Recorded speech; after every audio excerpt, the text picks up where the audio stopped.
Graça e paz do Senhor Jesus a todos, bem-vindos novamente ao canal Palavra de Deus Diária.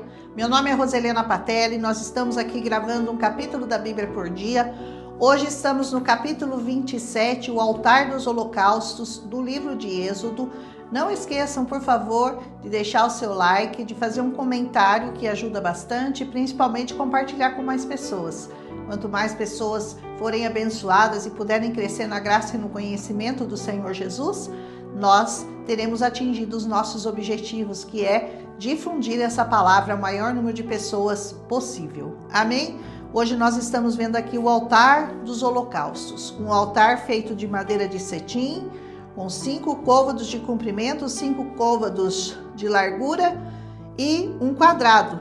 Será um quadrado o altar e 3 côvados de altura. Esse altar, ele também é chamado de altar de bronze.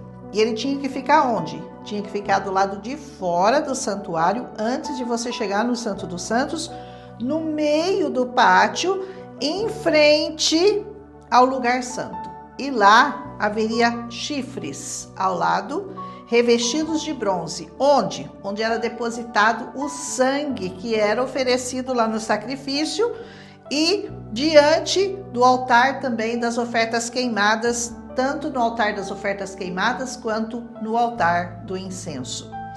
O Salmo 118, versículo 27, menciona o uso de cordas para amarrar um sacrifício aos chifres do altar. Olha que interessante, os chifres seriam um sinal de força que o altar tinha.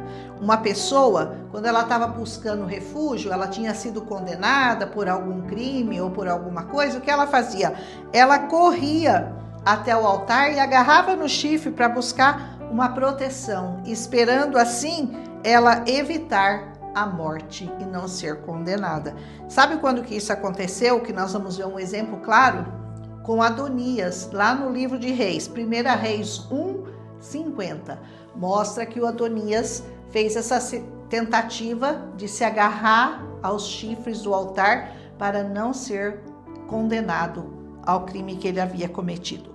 O altar, ele era oco por dentro. Por quê? Porque facilitava o transporte, ele não ficava tão pesado, mas ele podia, toda vez que ele era montado, ele podia ser preenchido com pedras ou com areia ou com terra, né? Toda vez que esse altar era levado de um lugar para o outro, certo? O pátio era circuncidado por uma cerca. Essa cerca tinha 2 metros e 25 centímetros de altura. Era feita de linho e pendurada em colunas. A cada 2 metros e 25 tinha uma coluna. O altar, então, tinha que ser oco. O que isso revela para nós, né? Que todos nós somos o altar aonde o Senhor hoje tem o prazer de habitar, e todos nós temos esse lugar oco, esse vazio na nossa alma, que precisa ser preenchido com algo que satisfaça o nosso coração. Esse lugar vazio, que é o lugar que Deus preparou para nós, para habitar, tudo mais que você colocar lá vai fazer você se sentir o vazio que existe nesse altar que hoje é você. Então, esse oco, esse vazio que era preenchido com areia, com pedras, hoje é preenchido pela presença do Espírito Santo nas nossas vidas. E tudo que você tentar colocar no lugar de Deus nesse altar vai te trazer tristeza, vai te trazer angústia, vai te trazer pânico, vai te trazer depressão, vai te trazer frustração, porque só uma coisa cabe naquele altar, nesse altar que somos nós, que é o Espírito Santo de Deus nas nossas vidas. Não é lindo? E também outra coisa, nesse altar deveria ter muito óleo. O óleo era usado para manter a chama da lâmpada acesa sobre o altar. Essa lâmpada não podia se apagar, então o óleo tinha que ser trazido todos os dias pelos sacerdotes durante todo o tempo, para que a lâmpada não se apagasse. Ele precisava ser mantido com a luz acesa. O que é hoje esse óleo? O que representa esse óleo que era trazido para o altar? Significa que são as nossas orações, são as nossas intercessões, são as nossas meditações, são os nossos jejuns que mantém a chama do Espírito acesa em nós. Se nós deixarmos isso faltar, certamente a nossa lâmpada vai se apagar. Aleluia! E é também uma lâmpada, e esse óleo que mantém aquecido, ele faz arder em nós a luz e o calor das nossas vidas. Hoje, então, ao invés de carvão, ao invés de azeite, ao invés de óleo, o que traz realmente a adoração para o altar é a iluminação do Espírito Santo em nós, com súplicas, com orações, com jejuns.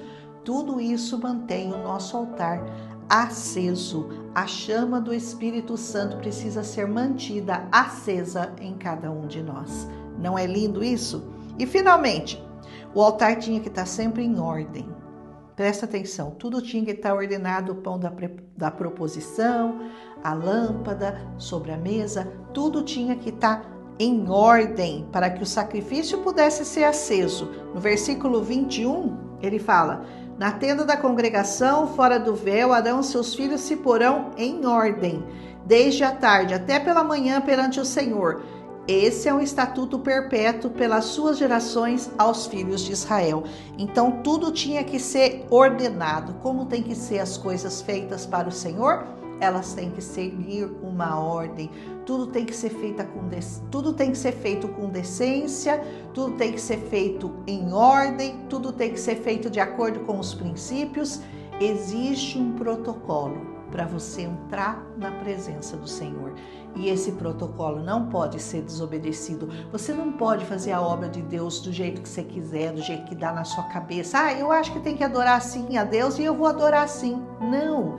Existe protocolo, existe essa palavra, existem instruções. E instruções, para quem tem juízo, tem que ser seguidas, porque quem manda é o Todo-Poderoso, é Ele que diz para você como que você deve entrar na presença dEle, não você que diz para Ele como que você quer entrar na presença dEle. Eu vou fazer do meu jeito. Não, o seu jeito não é o correto, o seu jeito não é o jeito de Deus, e nós temos que entender que nós temos que estar debaixo de obediência para nós sermos realmente esse altar na presença do Senhor. Então, a nossa vida, as nossas atitudes, as nossas emoções, os nossos pensamentos tem que estar sempre em ordem, tem que estar sempre em ordem para que o Senhor aceite o sacrifício do nosso altar. Aleluia! Então, mantenha o óleo do Espírito Santo aceso para que Deus possa receber as suas orações e as suas súplicas na presença dEle. Você é o altar de adoração de Deus. A sua vida tem que ser um testemunho vivo do Senhor. O testemunho de que seu altar está sempre aceso, de que você está sempre na presença, de que você está sempre pronto a obedecer o Senhor. A palavra obediência é muito importante em cada um desses capítulos, porque tudo aponta para a obediência do Senhor Jesus. O Senhor Jesus vai ser fiel ao Pai, vai ser fiel a tudo aquilo que o Senhor pediu para Ele fazer, Ele vai fazer e Ele vai até o fim, Ele vai até a morte, uma morte de cruz. Por quê? Porque Ele sabia que Ele precisava ser obediente, para que tudo isso aqui, que eram apenas as figuras daquela perfeição que haveria de vir, que era o grande Deus de Israel, o Senhor Jesus, pudesse se cumprir e todas essas figuras pudessem ser entendidas. Porque até então, vejam bem, eles faziam tudo isso, o Senhor falava, coloca a mesa aqui, coloca o incenso ali, coloca o altar assim, o altar tem que ser feito desse tamanho, desse jeito, as tábuas, as cortinas. Eu não sei se eles entendiam exatamente tudo que o Senhor estava querendo mostrar, mas sabe o que eles faziam? Eles obedeciam. E agora imagina nós, que nós sabemos o significado de cada uma dessas peças, do pão, da proposição, nós sabemos o significado da lâmpada, sabemos o significado do azeite, sabemos o significado da lenha, sabemos o significado da oferta, do sacrifício, do sangue. Hoje nós entendemos tudo, porque o Senhor já descortinou tudo para nós. Então, como que nós vamos não obedecer? Como que nós teríamos a desculpa de falar, eu não sabia, por isso que eu não obedeci, por isso eu não fiz? Coloque a sua vida em ordem. no altar do Senhor. Coloca os seus pensamentos voltados para o Senhor. Deixe o Senhor dominar sua vida, seus pensamentos. Seja um prisioneiro de Cristo Jesus, porque Ele nos aprisiona com cordas de amor e aquilo que Ele faz não é doloroso, e nos traz um fim bom. Todos os outros caminhos que são atalhos e não são o caminho, porque o caminho é Jesus, todos os atalhos nos conduzem a um lugar muito ruim, mas o caminho, a verdade e a vida, Jesus Cristo, usando a nossa vida como um altar na presença do Senhor, esse verdadeiramente vai te levar a um lugar seguro, a um lugar de proteção, ao lugar que o Senhor tem preparado para aqueles que o amam. Que o Senhor te abençoe, que Ele te guarde, que você continue sendo um altar perfeito, um altar de adoração. Monte esse altar de adoração no seu coração.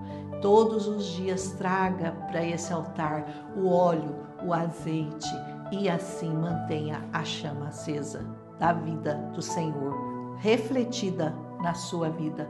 Um abraço em Cristo Jesus e até amanhã, se o Senhor nos permitir, com o capítulo 28, onde o Senhor vai escolher os sacerdotes e os filhos dos sacerdotes para trazerem aquilo que Ele havia pedido que fosse trazido ao seu altar. Um abraço e até amanhã, se o Senhor nos permitir. Milagre visitou.